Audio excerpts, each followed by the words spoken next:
Eu quero te convidar a fechar seus olhos e curvar sua cabeça. Pai, nós te louvamos por sabermos que o Senhor sempre acredita em nós. Te louvamos porque sabemos que cada um de nós que aqui estamos levaremos uma palavra que não só nos dará um destino poderoso, mas nos transformará e nos colocará no centro da tua vontade, Senhor. Deus, que cada coração e que cada mente essa noite esteja disposta, Senhor, a receber uma semente poderosa de fé, de graça e de saber, e que a partir dessa noite todos nós estejamos em direção à sua vontade, tudo aquilo que está pronto, em nome de Jesus. Aleluia. Queridos, eu sei que a minha presença aqui para compartilhar uma palavra com vocês não é por necessidade de uma palavra, porque os pastores dessa casa carregam consigo condições de estar dirigindo e conduzindo esse rebanho com perfeição. Mas eu estou muito feliz de poder compartilhar um pouco daquilo que o Senhor tem ministrado sobre nossa vida, sobre nossa missão apostólica. E eu quero te desafiar a abrir os braços do seu coração nessa noite, para receber essa palavra e guardar um lugar especial nela, na sua mente e no seu espírito. Você vai descobrir que cada um de nós que estamos aqui dentro, e todos nós que estamos aqui dentro, vivemos dioturnamente trabalhando em prol de construir algumas coisas. Por vezes o seu processo de construção será o processo de destruição de alguma coisa, para que a partir daquilo que é destruído, algo novo possa ser construído. Mas a verdade é que repousa sobre os seus ombros e sobre os meus ombros a responsabilidade de construir a sua jornada de fé. No dia em que você recebeu Jesus Cristo como seu Senhor e o seu Salvador, abriu-se sobre a sua vida uma nova caminhada. Abriu-se sobre a sua vida um novo caminhar. E essa caminhada que você está trilhando, ela certamente será a maior e mais desafiadora construção da sua vida. Construir a sua jornada em busca do seu propósito não será um caminho fácil. Talvez se eu desse você a oportunidade de buscar na sua memória quantas pessoas que já estiveram ombro a ombro com você nessa caminhada, em algum momento elas pararam no caminho ou desviaram-se do caminho, você certamente teria uma lista de pessoas. E aquilo que diferencia essas pessoas de você é praticamente uma linha invisível. Muita coisa vai te motivar a continuar essa sua caminhada. Mas uma das principais coisas que vai te motivar a continuar nessa sua caminhada é a plena certeza do seu propósito. Sabe, irmãos, tem muita gente sendo muita coisa, mas não sendo aquilo que nasceu para ser. E ser o que se nasceu para ser é alinhar a sua vida ao propósito de Deus. Porque você vai descobrir que aquilo que motivou o seu nascimento foi o seu propósito. O seu propósito existiu antes de você. Deus não começa nada sem que antes tenha terminado. Existe uma proposta poderosa de Deus a respeito da sua vida, a respeito do seu nascimento. E a verdade é que muitas pessoas, por vezes, andam em círculos, mas não conseguem direcionar a sua existência em busca da sua jornada. Por vezes são atraídos por distrações e vivem uma vida em círculo.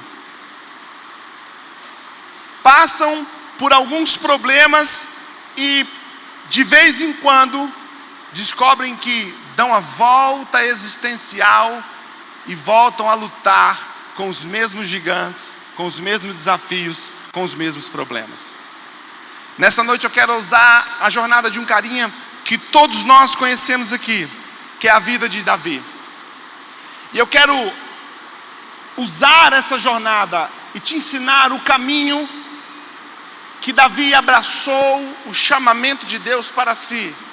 E você vai descobrir que ele viveu a jornada de um filho esquecido a rei de Israel. Uau!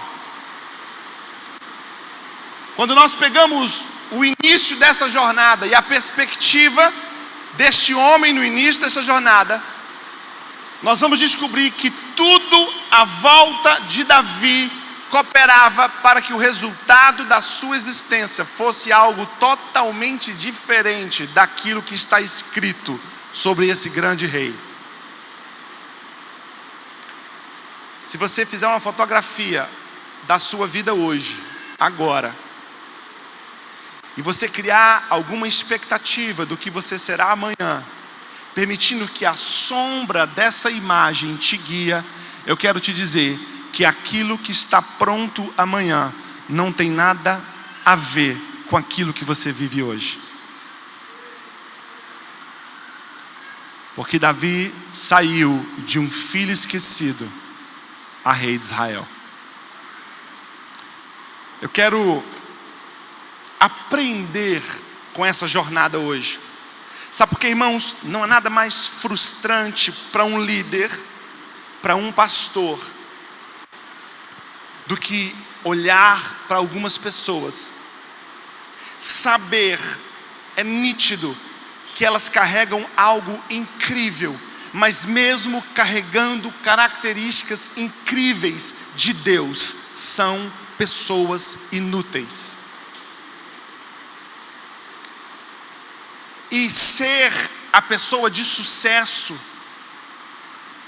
na sua existência não é você chegar no lugar que você julga ser o seu lugar, ou obter os resultados que você julga necessário obter, mas viver uma jornada de sucesso é ser e alcançar aquilo que Deus deseja ao seu respeito. Abra sua Bíblia comigo no livro de 1 Samuel, capítulo 16, versículo 1.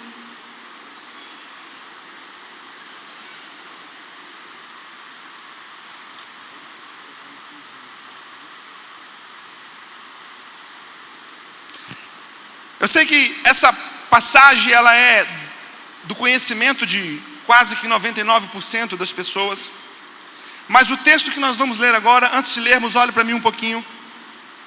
É um texto muito específico, porque esse texto ele é uma geografia e um cronos, aonde Deus resolve interferir na rota, não só de uma nação, mas de toda uma história. O texto que nós vamos ler agora é a mão poderosa de Deus fazendo uma intervenção na história não só de uma pessoa, mas de toda uma nação. Aquilo que nós vamos ler a respeito da pessoa de Davi ecoa até os dias de hoje. Você vai ver Deus trazer de um lugar esquecido, de uma família esquecida, um nome esquecido, e tornar esse nome o maior nome na história dos reis de Israel. Deus de fato entra no ambiente de um filho esquecido pelo pai e transforma essa pessoa no maior rei de Israel. Se você for a Israel hoje, você vai ver menção do nome de Davi em todos os lugares de Israel. Se você for a Israel hoje, irmãos, eu já fui trocentas vezes. Eu trabalhei 12 anos como guia turístico no Oriente Médio, indo e vindo para Israel diversas vezes por ano. O nome de Davi está escrito em todos os lugares, em todas as ruas. O túmulo de Davi, ele é visitado e guardado todos os dias do ano em Israel. Isso que nós vamos ler é de fato a manifestação da vontade de Deus, trazendo para fora o cumprimento do propósito de um homem. Porque todas as vezes que Deus quer fazer uma intervenção, seja na família, seja no estado, seja na igreja, seja no país, seja numa empresa, a primeira coisa que Ele vai levantar é uma pessoa que carregue dentro tudo aquilo que aquele ambiente precisa para ser diferente. Pessoas carregam dentro delas soluções extraordinárias, visões impetuosas. Você está aqui essa noite, eu quero lhe dizer que se Deus permitiu o seu nascimento e a sua vida, existem coisas escondidas dentro de você que pertencem ao DNA de Deus, e essas coisas precisam ser liberadas, porque pessoas, empresas, cidades, lugares precisam ser transformados. E sabe o que é incrível dessas pessoas, irmãos? É que grande parte delas não tem a mínima noção do que elas escondem.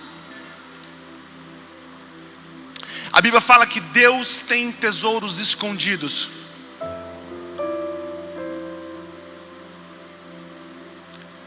Existem coisas preciosas na perspectiva da mente divina.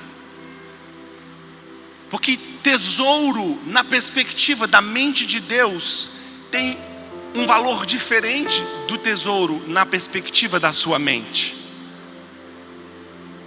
A Bíblia diz que existem coisas que Deus considera elas preciosas, que elas estão escondidas.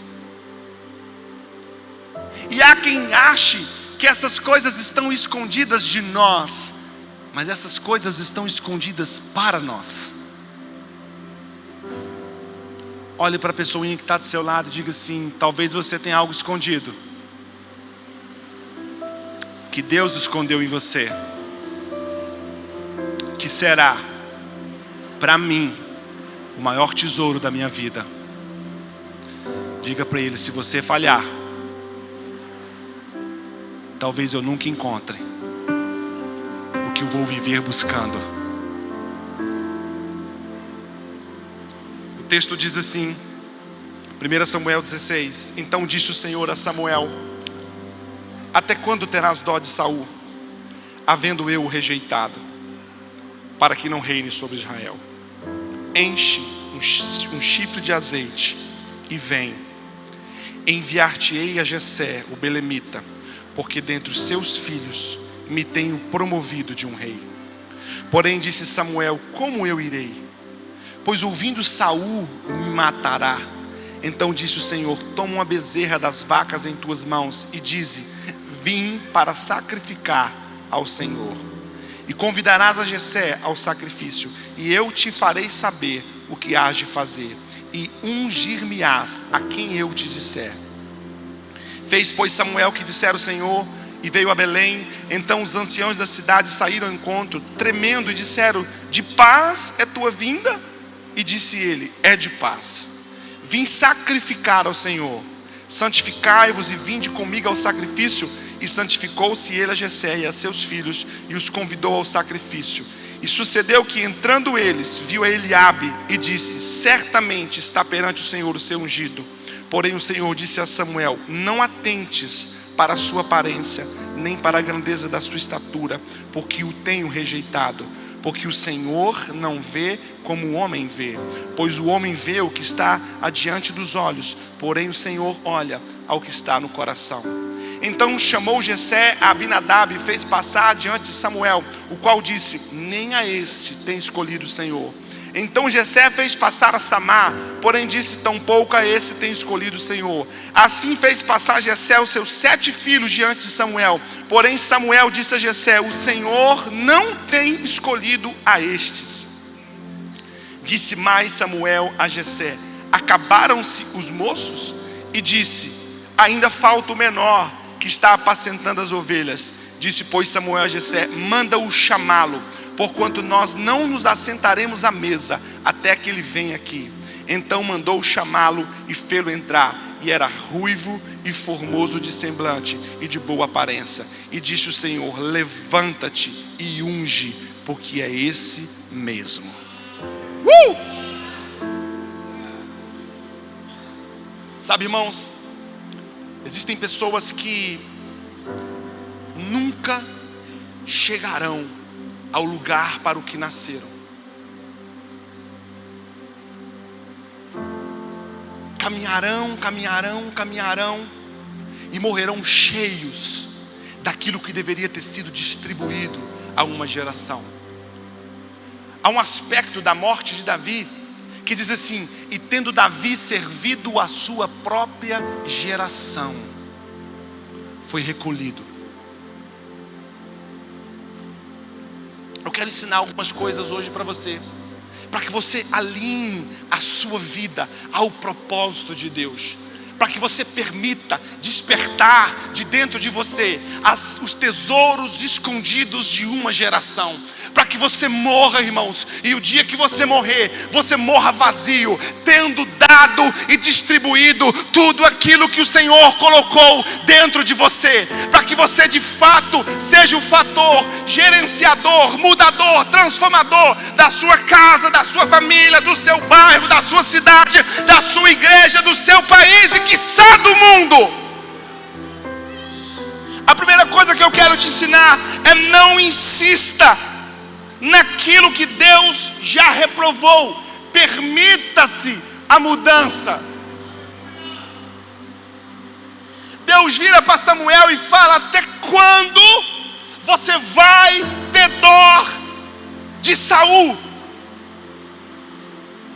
Nós temos uma grande dificuldade, irmãos, de fazermos um fechamento histórico das nossas experiências, porque temos medo de abandonar lugares que para nós parecem seguros, temos medo de abandonar pessoas a quem somos apegadas, temos medo de largar aquilo que temos em mãos. Mas enquanto você não aprender a abandonar aquilo que Deus rejeitou, você nunca viverá aquilo que está pronto para você.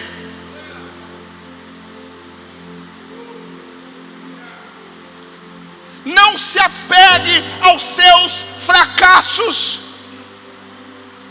Existem pessoas que pegam um cronos, um tempo, uma experiência e tornam essa experiência uma identidade. Deixa eu dizer uma coisa para você: se você fracassou, você não é um fracassado. Se você errou, você não é um erro. Se você caiu, você não é um caído. Aquilo que você viveu, que trouxe a você uma experiência negativa, não constrói você. Abandone esse lugar, arranque aquilo que precisa ser deixado e abra a janela para viver uma nova estação.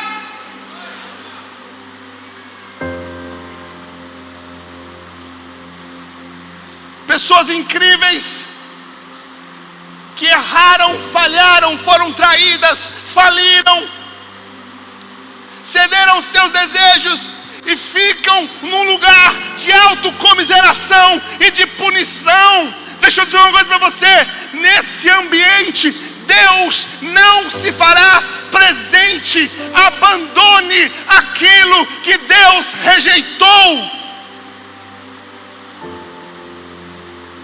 Não tente ressuscitar aquilo que Deus quer morto. Nós precisamos aprender, irmãos, que Deus se move o tempo inteiro. Deus sempre tem um plano pronto. Deus sempre tem algo novo. Deus não ficará esperando você nos lugares dos seus erros e dos seus fracassos. Abandone aquilo que Deus abandonou. Para de investir naquilo que Deus abandonou. Para de regar aquilo que Deus abandonou. Para de pensar aquilo que Deus abandonou. Deus vira para Saul e fala: olha, esse não é mais o rei que eu desejo que seja. Até quando você terá dó? Até quando as suas emoções e os seus sentimentos vão roubar de você a sanidade espiritual? somos uma igreja extremamente emocional. Precisamos caminhar, irmãos, sob propósitos. Precisamos aprender a não sermos guiados pelos nossos achismos, pelos nossos sentimentos, e entendermos que há algo maior do que aquilo que você sente, e Deus não se relacionará com seus sentimentos.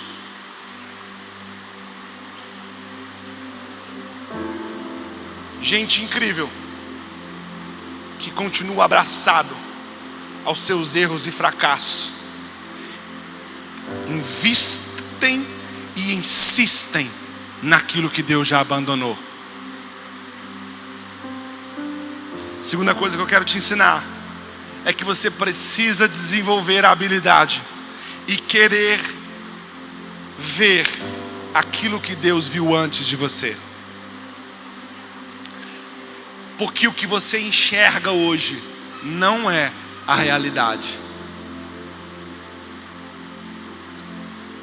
Deus já havia enxergado Davi, mas Samuel só conseguia pôr os olhos em Saul. Deixa eu dizer uma coisa para você: seus olhos vão te enganar. Samuel insistia em Saul porque ainda não tinha olhado para Davi. Veja aquilo que Deus já viu, porque pessoas extraordinárias vão até o seu futuro e voltam para construir um caminho até lá. Enquanto você manter o comportamento de olhar aquilo que está ao alcance dos seus olhos, você nunca enxergará aquilo que Deus já viu. Ouse enxergar além dos seus sentimentos. Ouse enxergar além das suas emoções. Ouse enxergar além da sua derme e da sua epiderme. Ouse enxergar além dos seus conhecimentos. Ouse enxergar além do seu campo de visão e de segurança. Ouse olhar para o lugar que Deus está olhando. Olhar para o lugar que Deus está olhando, irmãos, é de fato te colocar na correnteza do profético. É de fato tirar seu coração, sua mente, seu espírito das coisas desse mundo e te ligar naquilo que o reino está produzindo. Enquanto nós estamos sentados aqui, o reino está sendo manifesto em lugares diferentes, com coisas diferentes, e a minha missão e a sua missão é dizer: Deus, não faça nada nessa cidade sem me incluir, não faça nada no meu país sem me incluir. Senhor, não mova-se para lugar nenhum sem que eu mova junto.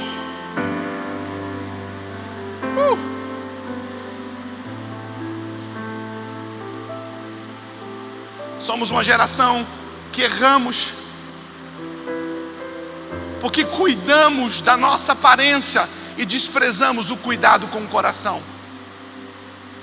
E quando nós criamos a prática de cuidar do aparente e não cuidar do coração, aquilo do que cuidamos se torna também o arquétipo da nossa observância. Ou seja, se eu julgo que a aparência é algo necessário e importante, aquilo que eu vou observar no outro também é a aparência. Mas o texto nos ensina que enquanto nós homens estamos olhando para a aparência, Deus está fitando os olhos no coração. E a pergunta que eu te faço hoje é: o que você carrega aí dentro?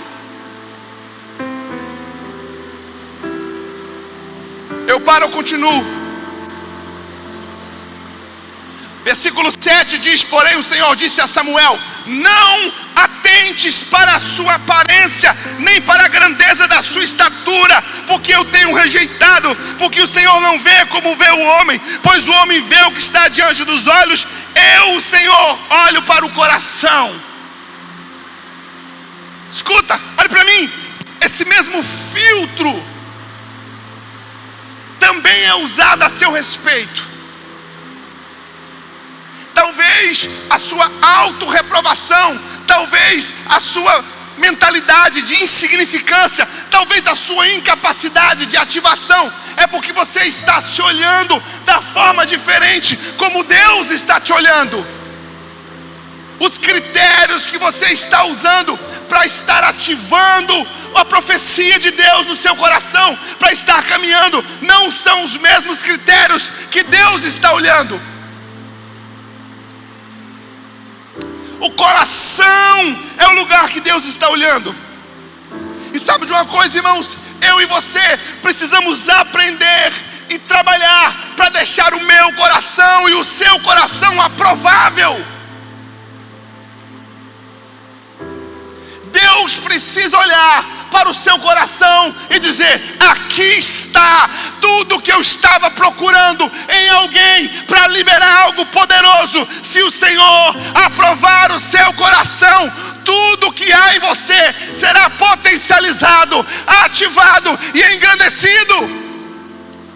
Jeremias 17:9 diz assim: enganoso é o coração, mais do que todas as coisas, e perverso, quem o conhecerá?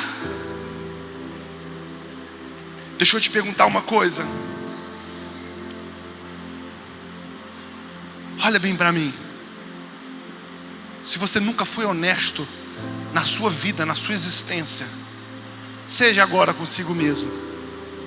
Como está o seu coração? Nós cristãos nos tornamos profissionais em mentir sempre que é necessário responder a seguinte pergunta: como você está?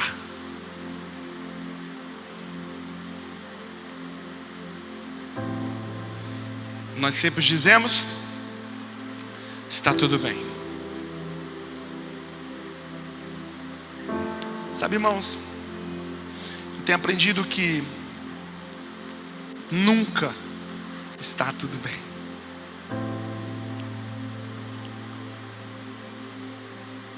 Talvez você olhe essa pessoa do lado e você acha que a vida dessa pessoa é o lugar mais perfeito do mundo. Eu quero te dizer que ela pode até ter feito você acreditar nisso, mas essa não é uma verdade. E nada pode ser mais poderoso no caminho da liberdade do que a verdade. O que há dentro do seu coração? Existe mágoa dentro do seu coração, desgosto recolhido, cujas marcas transparecem no semblante, na palavra, na tristeza, amargura, pesar. A mágoa, irmãos, é a semente da amargura. Se ela não for arrancada do seu coração, a amargura nasce. A mágoa é a nossa incapacidade de gerenciar nossas relações, nossas ofensas, nossas desaprovações. A boa verdade é que tem muita gente achando que o seu coração pode carregar Jesus dentro e mágoa. E eu quero lhe dizer que Jesus não entrará num coração cheio de mágoa. Um coração cheio de mágoa, ele será reprovado por Deus. Há medo no seu coração. O medo é irmão gêmeo da fé, porque o medo tem a mesma capacidade de olhar para frente e acreditar que o mal inexistente hoje será existido amanhã. O medo é você arrancar do seu coração e do seu espírito o poder de Deus. É você desconsiderar que existe um Deus que continua sentado no trono e é o único digno de abrir os selos. É você desconsiderar que a morte, a ressurreição de Cristo não é suficiente. E a própria palavra do Senhor nos diz que se você teme ao homem, quem é Deus para você? Quais são os medos que têm te paralisado? Eu quero te incentivar a abandonar cada um deles, para que o Senhor olhe para dentro do seu coração e traga a realidade do coração dele para dentro do seu. Há rancor dentro do seu coração, sentimento de profunda aversão, provocado por experiência vivida, forte ressentimento, ódio profundo não expressado. Pessoas rancorosas secam por dentro, porque a pessoa rancorosa, ela se torna incapaz de abraçar o perdão. E não abraçar o perdão é deixar ir embora o perdoado. Você talvez está lutando contra essa palavra e dizendo em si mesmo: mas você não sabe o que foi feito comigo. Você não sabe o que ele fez comigo. Você não sabe o que ela fez comigo. Você não sabe as coisas que eu ouvi. Você não sabe pelas coisas que eu passei. Você não sabe pelas experiências que eu passei. Deixa eu dizer uma coisa para você, irmãos. Terça-feira eu vou falar sobre isso, sobre escolhas. Você escolhe a verdade que você quer abraçar. Essa é uma verdade, é sim. Talvez a sua vida tenha sido uma experiência dolorosa. Você tenha sido violentado, esquecido, abandonado, traído. E eu vou dizer algo para você: todas essas experiências dói, e dói muito. E elas são capazes de colocar no nosso coração raízes tão profundas que geram em nós uma árvore seca, morta, cujo fruto dessa árvore será o distanciamento, o esfriamento, o abandono. Mas também existe uma verdade, que Jesus na cruz do Calvário sarou todas essas dores em você, e que o perdão de Deus é suficiente para a mão poderosa e eterna do Senhor arrancar do seu coração essas árvores e suas raízes, e tornar o seu coração um ambiente limpo e um jardim poderoso para que o Senhor esteja nele. Qual verdade você abraça? Existe inveja no seu coração.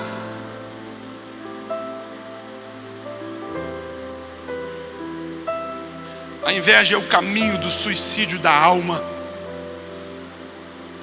A inveja mata tudo que ela enxerga pela frente. A inveja é incapaz de celebrar o sucesso do outro, porque é uma mente tão medíocre que acredita que a escassez do reino é que se alguém ao meu lado tem sucesso, significa que eu não posso ter.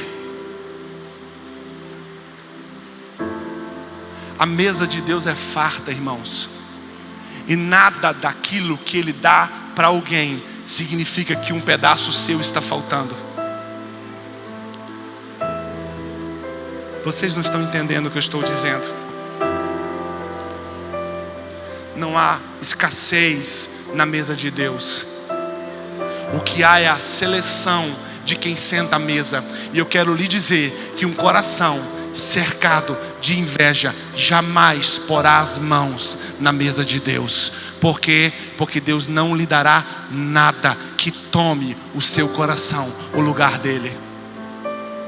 E o invejoso é um coração tão adoecido, ele é capaz de tirar Deus do coração e manifestar a ingratidão e gerar a escassez de um reino que é próspero. O que há no seu coração? Ódio, aversão intensa gerada ou motivada por medo, raiva ou injúria sofrida, odiosidade. Vou ousar dizer alguma coisa aqui, mas eu vi muito cristão manifestando ódio na campanha eleitoral.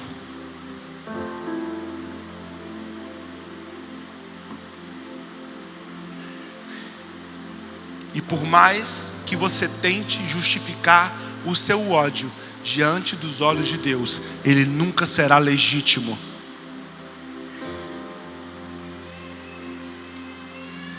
Você é pessimista?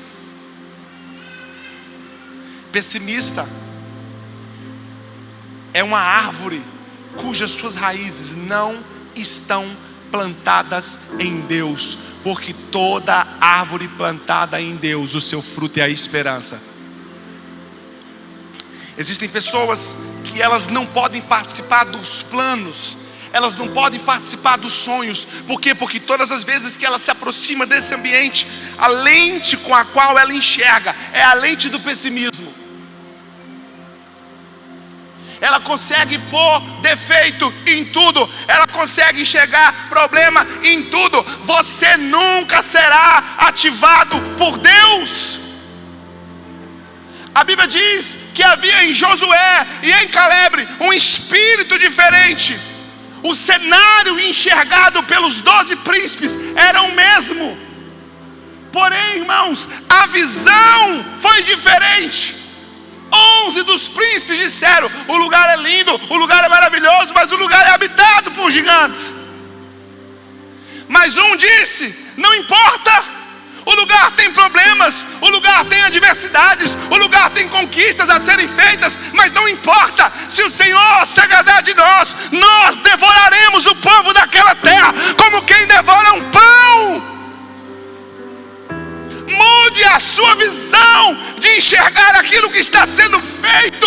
Lute contra o seu pessimismo, lute contra a sua amargura, lute contra o seu ódio. Arranque tudo isso do seu coração hoje, para que o Senhor mude a trajetória da sua história. Você tem espírito de inferioridade. É horrível lidar com pessoas assim. Por quê, pastor? Porque elas anulam a sua identidade e são tão feridas e tão machucadas que conseguem enxergar o outro maior do que si mesmo. Precisam estar buscando a aprovação de alguém, precisam estar buscando a aceitação de alguém. Deixa eu dizer uma coisa para você, meu irmão: se você não for realizado consigo mesmo, você não se realizará em ninguém, em ninguém. Pare de buscar a sua identidade na aprovação de alguém. Reconheça quem você é em Deus, e você em Deus é suficiente. Existem corações que o olhar é perverso.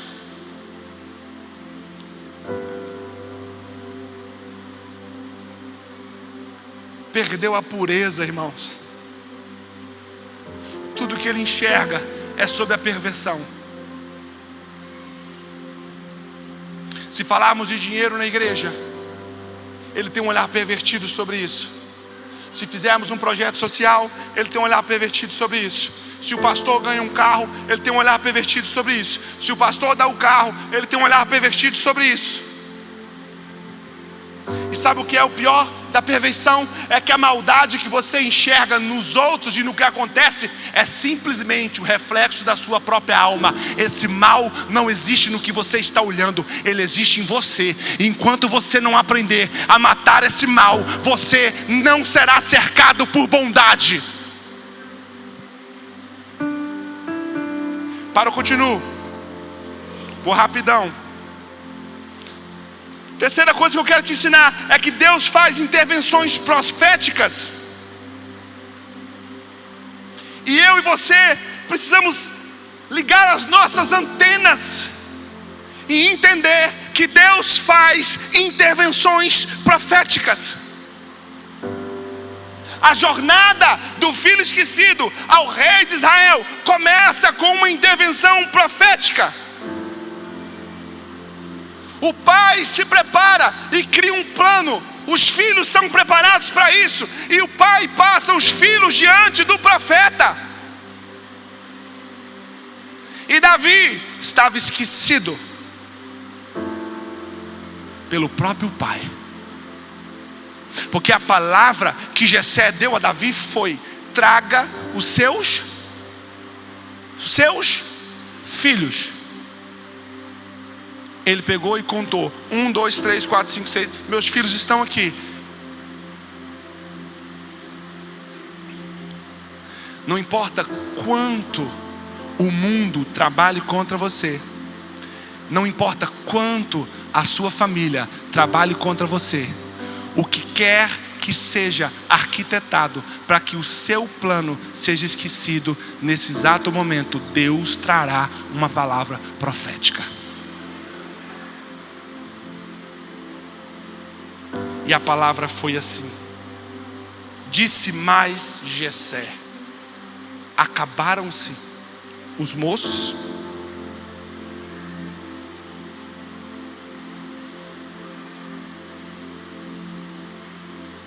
Uma palavra profética tira você do esconderijo e te põe no trono. Uma palavra profética muda a sua estação. Uma palavra profética faz os planos de Deus recaírem sobre você. O pai não tinha planos para esse filho. O filho não tinha planos para si mesmo. Ele era excluído do lugar dos filhos no coração do pai. Ele era preterido. Mas a palavra profética diz assim: estão todos aqui. A palavra profética é capaz de trazer à tona as coisas esquecidas de Deus. Deixa eu dizer uma coisa para você, irmãos. E o Espírito Santo de Deus estará em movimento essa noite sobre a vida de todos aqueles que creem, para trazer de volta todas as promessas e as palavras que foram ditas ao seu respeito.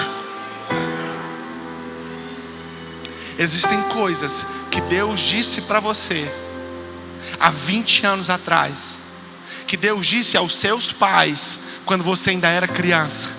Existem planos que foram feitos por Deus para você, que caíram no seu esquecimento, mas hoje o Espírito de Deus trará à memória aquilo que o Senhor pensa sobre você, e aquilo que foi esquecido hoje se tornará a sua realidade. A palavra profética tem esse poder de trazer de volta. Ela trará luz a tudo aquilo que está escondido.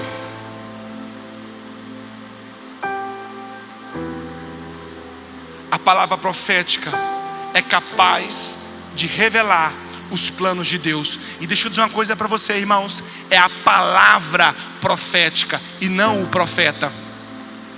Porque o profeta estava na sala o tempo inteiro, mas mesmo o profeta estando na sala o tempo inteiro, Davi não estava ali. O que o senhor quer dizer com isso para mim, pastor? Eu sei que existem muitas pessoas que estão correndo atrás de profetas para achar a direção para a sua vida. Eu quero lhe dizer que se Deus tem algo para dizer para você, Ele criará um caminho para que Ele mesmo diga aquilo que Ele pensa ao seu respeito. Você não precisará recorrer a profeta nenhum, porque a palavra profética de Deus chegará até você quando Ele entender que você está pronto para ela.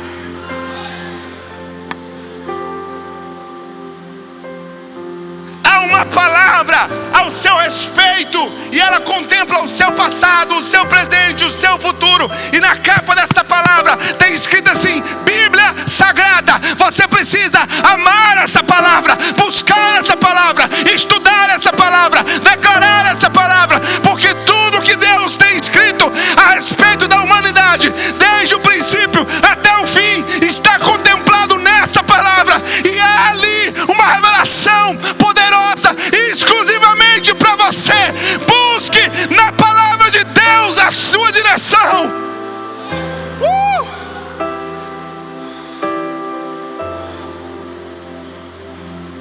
Cuidado com esses profetas de plantão, bruxos, possessos por espíritos de adivinha, que conseguem dizer tudo a respeito do seu passado. Paulo sofre essa terrível experiência, conforme está em Atos 16. E aconteceu que, indo nós à oração, nos saiu ao encontro uma jovem que tinha espírito de adivinhação, ao qual, adivinhando, dava grande lucro aos seus sacerdotes. eu vou te ofender um pouco. Esta, seguindo a Paulo e a nós, clamava dizendo: estes homens que nos anunciam o caminho da salvação são servos do Deus Altíssimo. É mentira?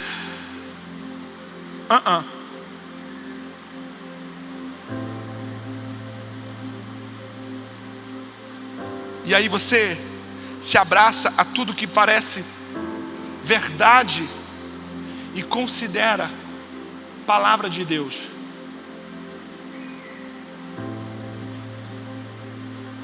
Fontes erradas vão dizer verdades que você quer ouvir para ganhar a sua confiança, para dar a você uma palavra que vai te tirar do destino de Deus. Por isso o ambiente da eclésia é tão importante. Por isso ter uma voz pastoral faz toda a diferença. Por isso conseguir ouvir aquilo que o seu pastor está dizendo aqui todos os domingos a respeito da sua vida é 1000 vezes mais importante do que ouvir um estranho dizer a respeito do seu destino. Se vocês querem um conselho, parem de ouvir muitas vozes,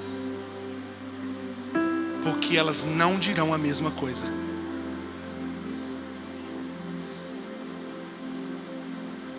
Tem muita gente perdida, irmãos, porque está ouvindo centenas de vozes pelas redes sociais. E eu vou dizer uma coisa a vocês: eu sou um cara rodado, irmãos, rodado.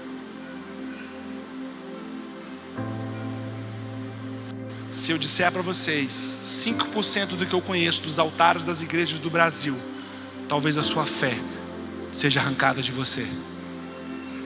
Mas eu não vou dizer 5% do que eu conheço dos altares do Brasil, mas vou dizer para você 100% do que eu conheço do altar da igreja no Brasil.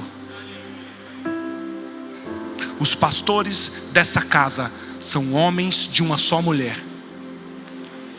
Os pastores dessa casa andam em integridade moral e espiritual. Os pastores dessa casa recebem admoestação quando é necessário. Os pastores dessa casa têm aprendido a amar mais as suas famílias do que a igreja. Os pastores dessa casa estão em busca incessante de criar um ambiente de adoração profética para que você usufrua dele. Os pastores dessa casa administram os recursos dessa igreja, entendendo que tudo aquilo que se pede em nome de Jesus se gasta em nome de Jesus. Os pastores dessa casa respeitam a semente do seu trabalho que é plantada aqui nesse lugar. E os pastores dessa casa amam a Jesus acima de qualquer coisa e abraçam a verdade para vivê-la e pregá-la. Então, se existe alguém que você precisa ouvir, esse alguém são os pastores dessa casa. Eu quero que eles fiquem de pé, todos, e faço uso da minha autoridade pastoral. Eu quero dizer a todos vocês, pastores e pastoras,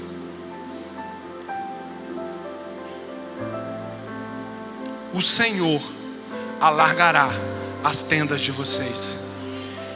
A mão do Eterno protegerá a sua casa e a sua descendência. A língua perversa não terá efeito sobre o seu destino e sobre o destino dos seus filhos. E Deus trará até vocês ovelhas que os amem, que os guardem e que os honrem com tudo que têm. E o nome do Senhor será glorificado pela fidelidade com a qual vocês tratam a igreja do Brasil. E se a igreja concorda com essa palavra, aplauda ao Senhor Jesus.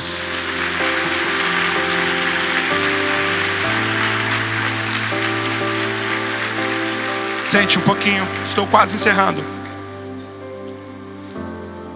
Toda palavra profética que é prosseguida de algum tipo de lucro é um espírito adivinha.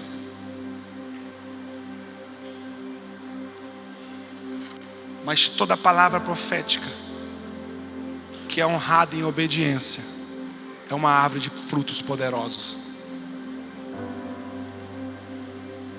você precisa aprender a reagir corretamente à palavra profética. E é o que eu vou ensinar agora. Persiga Cristo. Escute o que eu vou lhe dizer. Persiga Cristo Jesus, o Filho do Deus Altíssimo.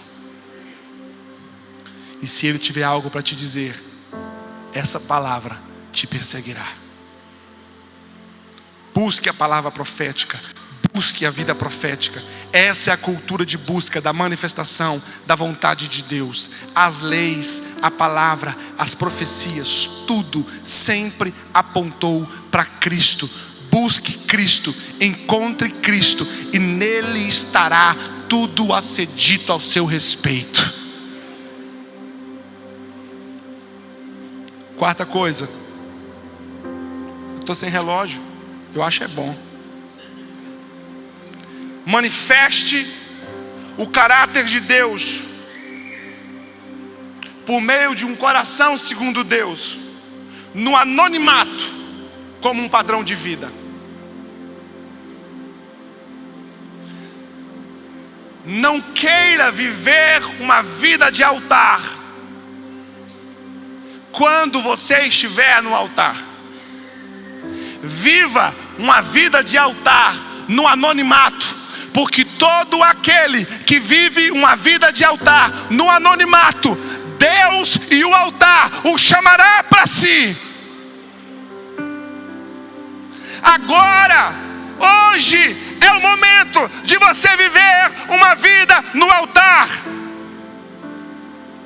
E a Bíblia diz, e o Samuel disse: nós não continuaremos até que ele chegue. Eu acredito, irmãos, que Samuel estava doido, com o coração ardendo, para ver aquele a quem Deus já tinha visto. Quando Samuel recebeu a palavra e Deus disse para ele: não é Saul, é outro. O coração de Samuel deve ter incendiado e dito: eu quero saber quem é, aonde está. Quem é esse carinha que Deus escolheu para ser o rei de Israel? O que tem nele? Como ele é? Como são seus olhos? É tão impressionante, irmãos, que o Samuel dá detalhes físicos do garoto. Versículo 12: então mandou chamá-lo e fê-lo entrar. E ele era ruivo.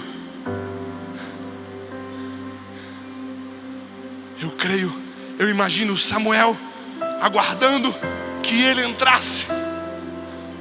E quando ele entrou, ele olhou os detalhes do cabelo de Davi.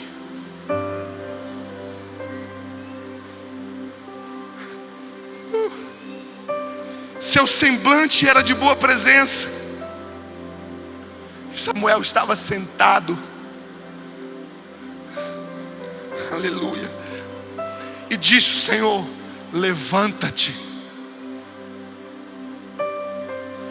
e unge-o, porque é esse que entrou. Formoso de semblante. Deixa eu te ensinar uma coisa sobre isso. Não havia dor no coração de Davi. Provérbios 15:13: o coração alegre aformoseia o rosto, mas pela dor do coração o espírito se abate.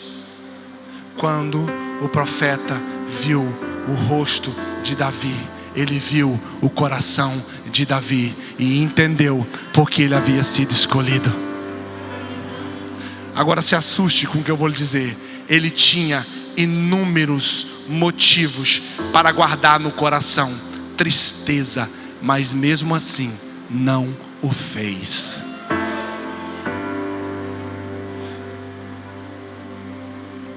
Davi entra num ambiente aonde era público e notório que o seu pai havia o deixado para trás.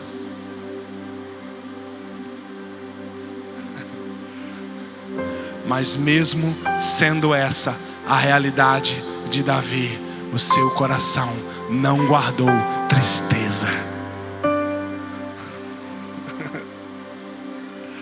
E eu quero dizer algo que pode parecer uma bufetada na sua cara, mas o que quer que você tenha guardado no seu coração, foi você quem deixou entrar. E o mesmo poder que você teve no passado de deixar entrar, você tem hoje de mandar ir embora. Não, você não entendeu. O mesmo poder que você teve de deixar entrar, você tem hoje de mandar ir embora, para que o seu coração não tenha nenhum pesar. E de boa presença. Escuta o que eu vou lhe ensinar. O Samuel vira e fala, ele tinha o rosto de um coração limpo e boa presença. Sabe o que é boa presença, irmãos? É você entrar numa sala, aonde essa sala, a marca maior que existia nela, era que você não foi colocado ali pelo seu pai. Aonde todos os seus irmãos tinham características poderosas, muito mais do que você. Aqueles homens que estavam na sala não estavam realizando o trabalho que você estava realizando. E o trabalho que você estava realizando era para toda aquela família. Mas mesmo você estando trabalhando para toda aquela família, o banquete da família esqueceu de você. E você só foi lembrado porque um estranho fez questão da sua presença. E você sabe o que é um homem? Segundo a palavra nos diz, que a presença dele era boa. É que quando ele entrou naquele ambiente, ele poderia ter duas reações. A primeira era entrar, fechar a cara, olhar para o pai e dizer, muito bem o que o senhor fez comigo, né? Olhar para os seus irmãos e dizer, vocês são todos traidores, me abandonaram, me esqueceram, me deixaram lá. Prepararam um banquete, uma festa. Existia a possibilidade de alguém sair desse lugar com a bênção do Senhor, e vocês me excluíram dessa possibilidade. Mas ele não entrou assim. Ele tinha boa presença. Ele entrou, boa tarde gente, boa tarde, tudo bem? Como é que você está? Opa, ô pai, benção pai, tudo bem meus irmãos? Ô profeta, como o senhor está? Estou aqui. Eu cheguei, eu sei quem eu sou, eu não preciso da aprovação de ninguém. Aquilo que vocês tentam fazer contra mim não entrará no meu coração, porque eu sei o Deus a quem eu sirvo no anonimato, e Ele esteve lá comigo, e Ele está aqui comigo, e eu tenho a boa presença do Espírito.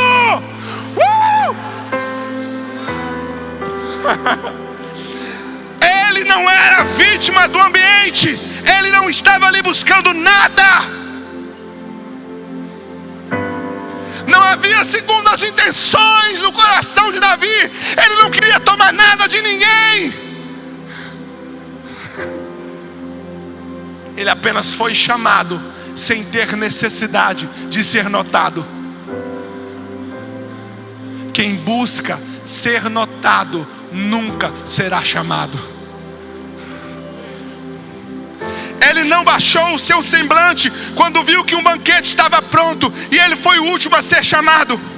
Ele estava com vestes de pastor em meio a uma grande solenidade e não se sentiu menor, porque as vestes que ele carregava de pastor era o sinônimo da sua história. Não se envergonhe da sua história. Não se envergonhe das suas dores, não se envergonhe das suas lutas, não se envergonhe das suas perdas, porque isso faz parte da sua história.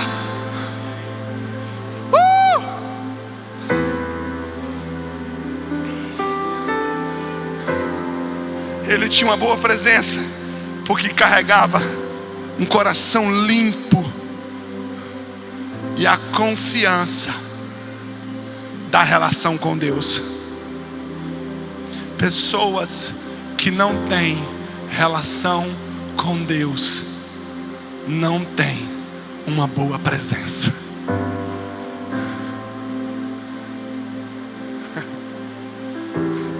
fazer uma pergunta para você. Quando você entra na sua faculdade, entra uma boa presença? Quando você entra na sala da sua casa, entra uma boa presença? Quando você entra no seu escritório, entra uma boa presença?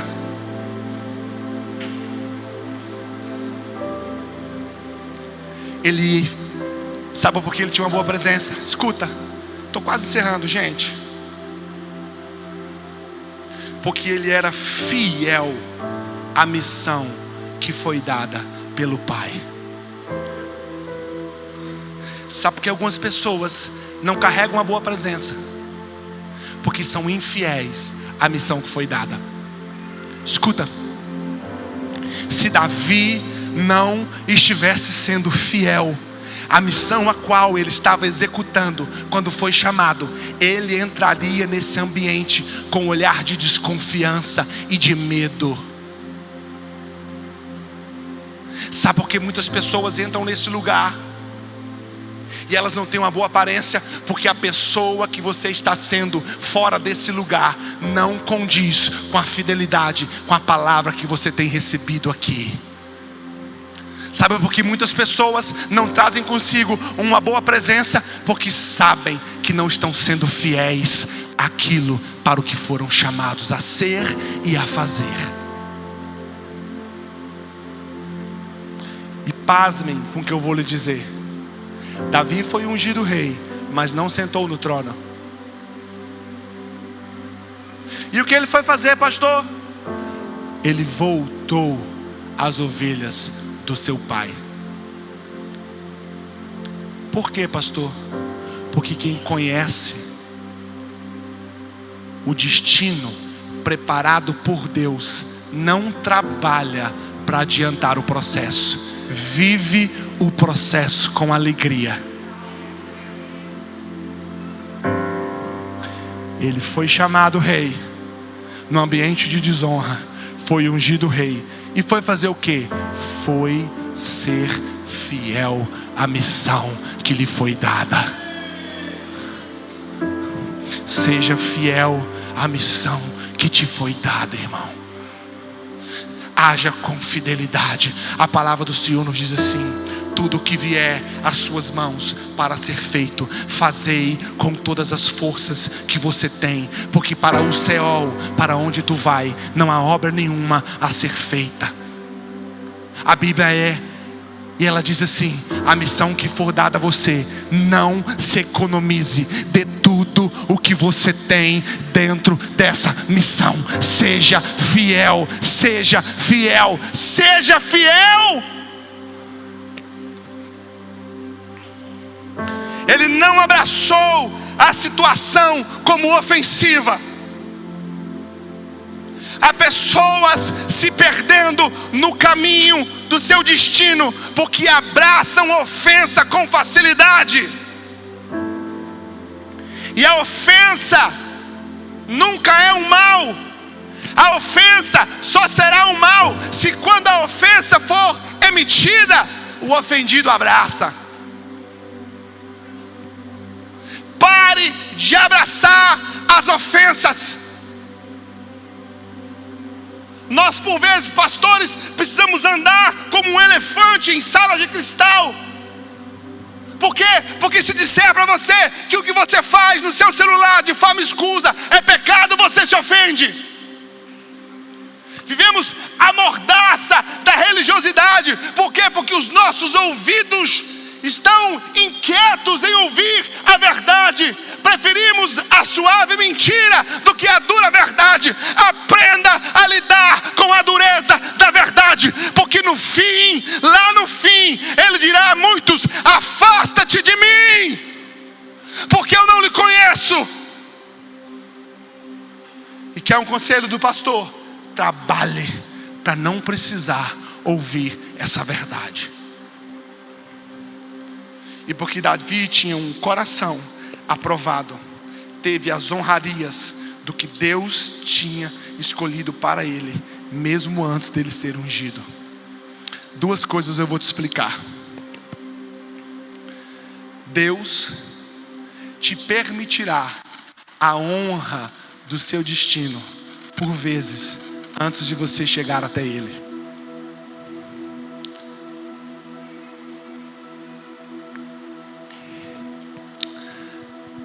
A igreja precisa ter mais maturidade com o assunto honra.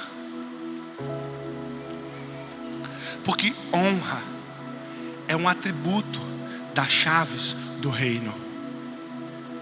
Nós somos uma geração construída em divórcio com a honra. Porque acreditamos que honrar alguém é considerá-lo maior e melhor que nós. Mas honrar alguém é considerar o que o outro carrega. E considerando o que o outro carrega e honrando, eu usufruo daquilo que o outro carrega. Se subir um homem nesse altar, que aquilo que ele carrega você deseja, honre aquele homem. Há um texto na Bíblia, no livro de Marcos, que traz uma analogia da pessoa de Cristo que vai te impressionar agora.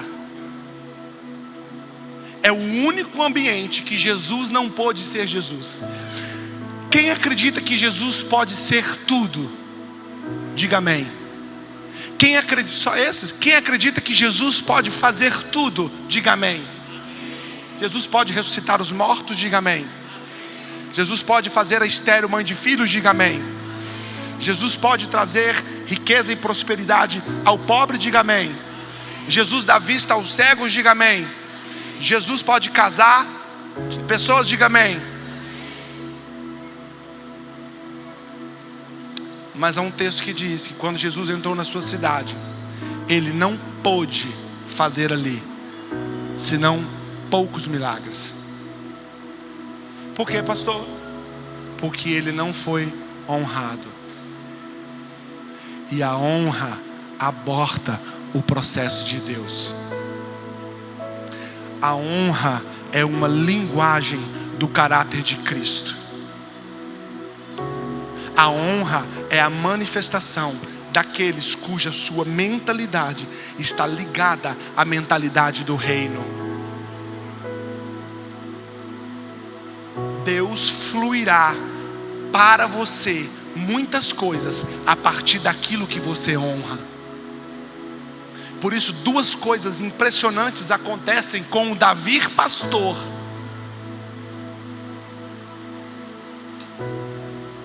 Por quê? Porque no coração de Deus ele já era o rei.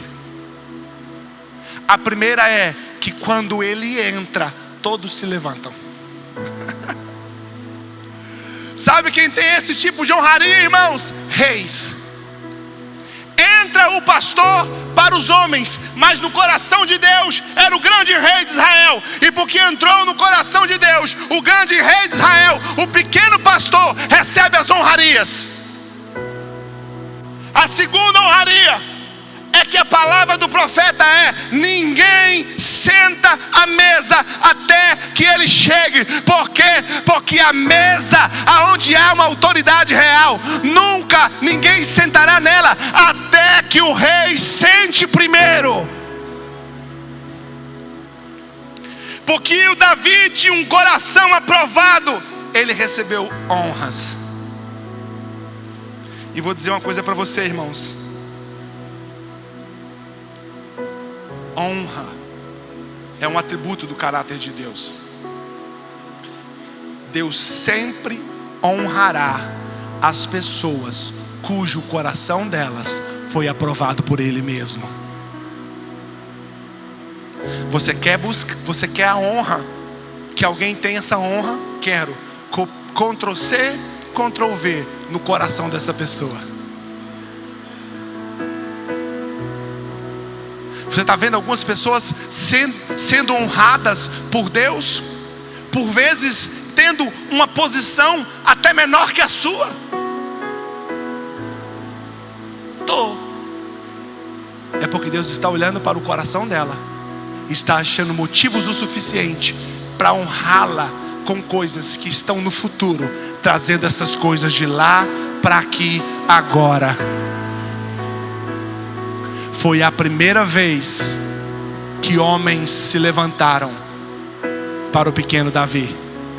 E foi o primeiro banquete que ninguém sentou à mesa até que ele sentasse primeiro.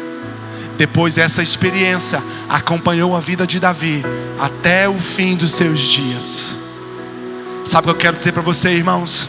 Hoje eu vou orar para que você seja levado de um filho esquecido ao rei da sua história. E eu quero te convidar a ficar de pé em nome de Jesus.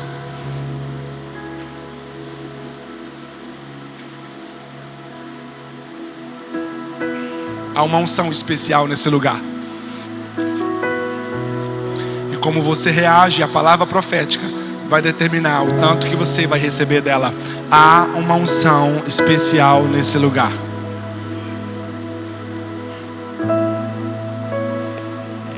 Talvez você hoje seja o filho esquecido. Talvez você hoje seja a pessoa que carrega uma história de dores, frustrações, decepções. Talvez você entrou nesse lugar com o coração cheio de coisas que Deus desaprova. Mas a palavra que foi dada a Davi foi assim: estão mandando te chamar. E eu quero chamar todos aqueles que receberam essa palavra e querem uma mudança de vida e de história para vir à frente, para que vocês recebam uma palavra profética de uma nova estação e de um novo tempo.